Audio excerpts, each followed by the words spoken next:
Ao longo de toda a minha carreira na polícia, fui chamado para responder a uma infinidade de casos perturbadores, desde assaltos em plena madrugada, até pessoas alegando serem perseguidas por possíveis extraterrestres ou fantasmas. No entanto, apenas uma chamada conseguiu envolver algo estranho o suficiente para me deixar apavorado. Isso ocorreu em uma noite, em que detive um sujeito por violência doméstica.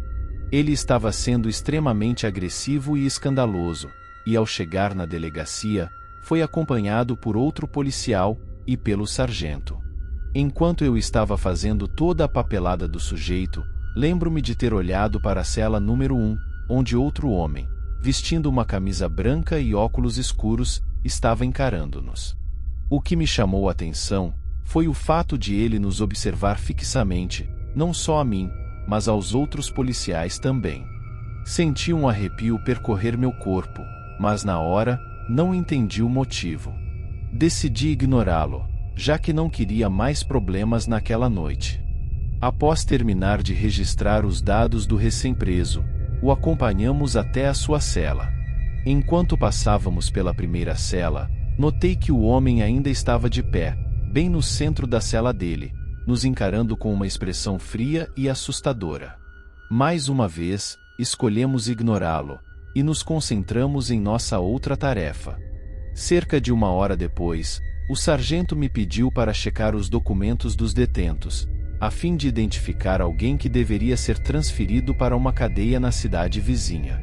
Com os papéis em mãos, adentrei a área das celas para fazer a contagem. Foi então que descobri algo que me deixou em estado de pânico absoluto, assim como o sargento que estava comigo. A cela número 1 estava vazia. Isso fez meu coração disparar enquanto eu avisava apressadamente aos outros colegas. Começamos então a fazer ligações e perguntas para descobrir se alguém havia movido o prisioneiro que havíamos acabado de ver, mas todos os colegas afirmaram que ninguém havia mexido naquela cela. Fiz a contagem novamente, e revisei os documentos várias vezes, sempre chegando à mesma conclusão: não havia ninguém naquela cela. Decidimos então verificar as gravações das câmeras de vigilância naquela área, e o que descobrimos foi aterrorizante. Ao retroceder as imagens até o momento em que levávamos o novo preso, pudemos ver a imagem, que deixou meu sargento e eu completamente chocados e cheios de dúvidas, pois não conseguimos entender o que havíamos acabado de testemunhar. Aquele sujeito simplesmente nunca esteve dentro daquela cela.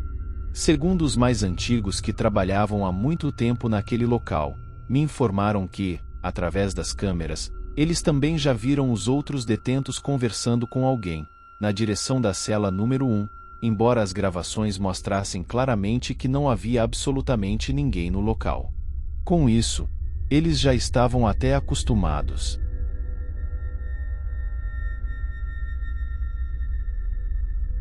Durante os anos 90, fui oficial de polícia em uma pequena cidade do interior paulista, e assim, a construção de condomínios estava recém começando. Diferentemente de hoje em dia, em que estão por toda parte. Naquela época, eram mais raros de se ver, e também de se vender, devido ao preço um pouco elevado, ou acima da média dos terrenos dos bairros habituais. Esse em específico não era 100% fechado, então, pessoas de fora teriam acesso. Ele fazia parte da região que eu cobria na época. Vira e mexe, recebíamos algumas chamadas de alguns moradores que residiam por lá. Na maioria das vezes, eram jovens fazendo pichações, ou até mesmo degradações em unidades que ainda não tinham sido vendidas. Mas em certa ocasião, durante um inverno, estávamos parados com a viatura em um ponto específico próximo, quando recebemos uma chamada da central. Era exatamente para aquele lugar. Um dos moradores disse estar ouvindo crianças brincarem na casa ao lado, que estava vazia. Fora isso, podia ouvi-los às vezes até na madrugada, quando tudo era silêncio. Minutos depois, já estávamos no local, e assim que chegamos, encontramos toda a casa no escuro. Acredito que fosse uma daquelas que usam como modelo de vendas, pois como não morava ninguém lá, estava com o jardim cuidado. Pela janela da frente, pude perceber também que havia alguma mobília, mas o que mais nos chamou a atenção foi quando chegamos nos fundos da casa, e vimos que a porta estava totalmente aberta. Isso já nos despertou um pouco mais de atenção. Com a mão direita sobre o coldre, iluminei lá dentro com a lanterna em minha mão esquerda. Assim que entramos, tudo era silêncio absoluto, mas logo foi interrompido por uma série de passos apressados e risadas de crianças no andar de cima. Agradeço a Deus por não estar sozinho naquele dia, pois tudo o que contarei a partir de agora foge de qualquer coisa que possa ser explicada, ou da realidade a que estamos acostumados. Polícia! Eu gritei, antes de falar novamente com a central pelo rádio, para informar que, aparentemente, havia 5 crianças no local. Comecei a subir as escadas até chegar ao segundo andar, onde vi novamente passos infantis correndo em um dos quartos. Gritei novamente, pedindo para quem estivesse lá, saísse de seu esconderijo, mas não recebi resposta. Segui o som dos passos, que me levaram a um quarto com alguns móveis que pareciam realmente ser de criança. Conforme me aproximava, senti um arrepio horrível percorrer todo o meu corpo, fazendo minhas pernas darem uma pequena falhada. Afinal, fui treinado para combater o crime, mas aquilo não era nada do que eu tinha visto nos livros ou no treinamento da academia. No canto de uma das paredes, logo atrás de um rack, vi um menino. Era possível vê-lo me olhando, mas diferente de mim, não expressava medo algum por estar ali sozinho, e ainda por cima, no escuro. Não fazia sentido nenhum. Pedi para que ficasse quieto, mas conforme me aproximei, e iluminei com a lanterna o canto em que estava, ele simplesmente havia desaparecido. O susto que eu e meu parceiro levamos naquele momento era algo que não quero mais experimentar em minha vida. Ficamos ali por alguns segundos, olhando para a cara do outro sem conseguir dizer nada, e antes que pudéssemos nos recuperar do ocorrido, ouvimos passos na escada em direção ao andar de baixo.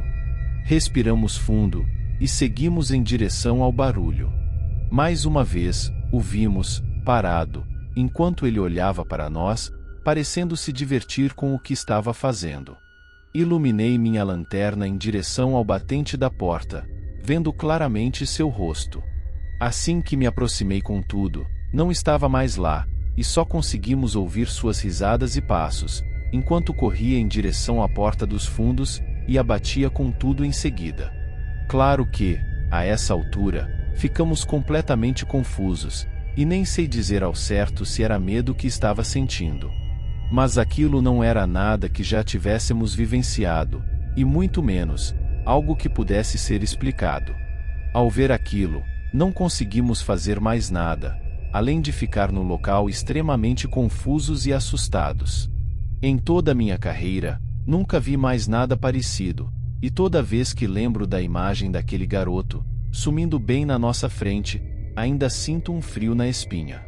Meu parceiro e eu nem falamos mais sobre isso, pois toda vez que tocávamos no assunto, ninguém parecia acreditar. Mas só nós sabemos o que vimos naquela casa, e com certeza não deveria estar ali.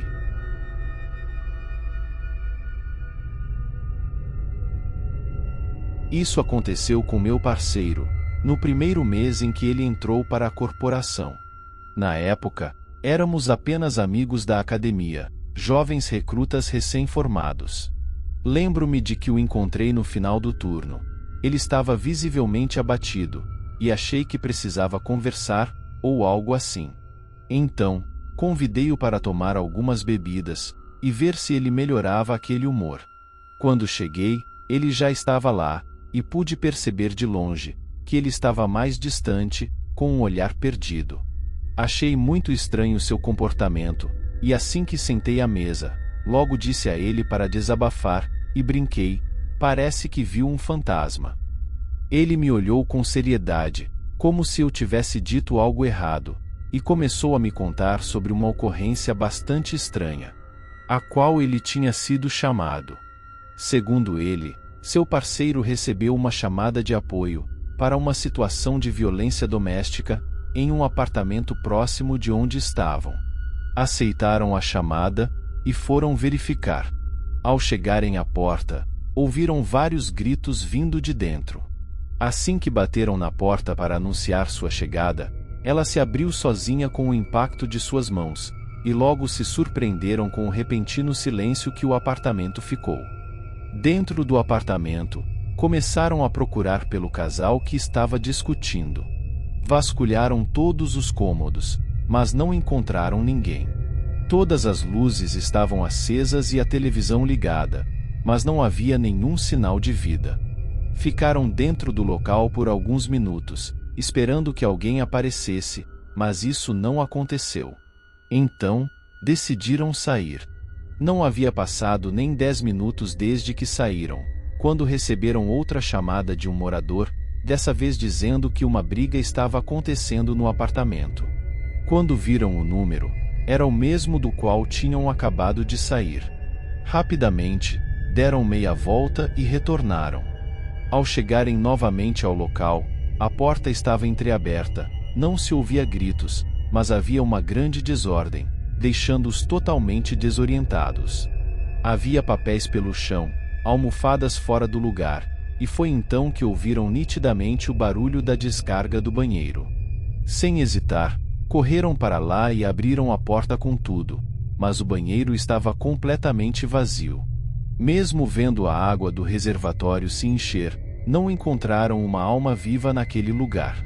Ao voltarem para a sala, foram surpreendidos pelo barulho da chaleira fervendo no fogão, e logo em seguida deixaram o apartamento, ainda mais perplexos do que da primeira vez. Até hoje, não se soube ao certo o que aconteceu naquele lugar. Hoje, ele é meu parceiro, e depois de todos esses anos de farda, não recebemos mais nenhuma chamada naquele condomínio de prédios.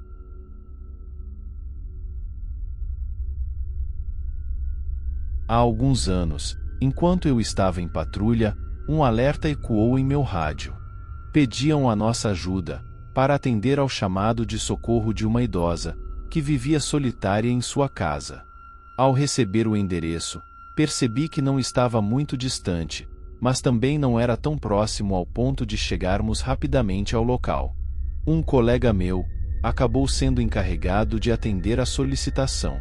Instantes depois, esse mesmo colega chamava através do comunicador, pedindo que outra viatura se dirigisse ao local. Não demorou muito para que o rádio voltasse a instalar, mas dessa vez eram os outros colegas meus que haviam ido como reforço, pedindo especialmente para que eu fosse até o local do chamado. Uma vez lá, informaram-me que haviam batido e chamado pela porta, porém ninguém respondia. Além disso, era impossível enxergar alguém através das janelas. Com isso, sugeriram-me que eu entrasse pela janela que estava aberta, embora fosse pequena demais para acomodar os meus outros colegas. Então, acabou sobrando para mim. Aquela ideia me pareceu bem perturbadora, mas segui em direção aos fundos da casa, onde estava a abertura. Assim que adentrei no interior da residência, comecei a falar em voz alta, perguntando se havia alguém ali e se precisavam de ajuda. Vasculhei o banheiro, a cozinha, a sala de estar e a sala de jantar, mas em nenhum desses lugares ouvi um único som. Porém, à medida que concentrei minha atenção, consegui perceber um leve murmúrio vindo de um televisor, ligado em volume baixíssimo. De repente, após mais uma chamada desesperada, ouvi uma voz fraca e cansada de uma idosa dizendo: "Estou aqui." Nesse momento, meu coração acelerou, e segui em correria em direção à porta de um quarto, onde as palavras haviam ecoado. Bati novamente, mas o silêncio persistiu.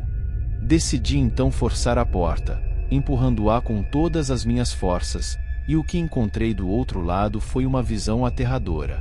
Havia uma mulher deitada na cama, completamente imóvel, e com os olhos fechados. Aproximei-me apressadamente, e ao verificar seus sinais vitais, percebi que ela já havia falecido. Foi aí que uma onda de tristeza e desespero invadiu meu ser, pois percebi que se eu tivesse entrado alguns segundos antes, talvez eu pudesse tê-la salvado. No entanto, algo sinistro chamou minha atenção. Ao tocar suas mãos, elas estavam geladas, muito além do normal, e isso me gelou até os ossos. Seria apenas o começo do horror que estava por vir. Quando o resultado da autópsia chegou, revelaram algo inacreditável. A mulher já estava morta há quase 24 horas. Essa revelação assombrosa nos deixou perplexos.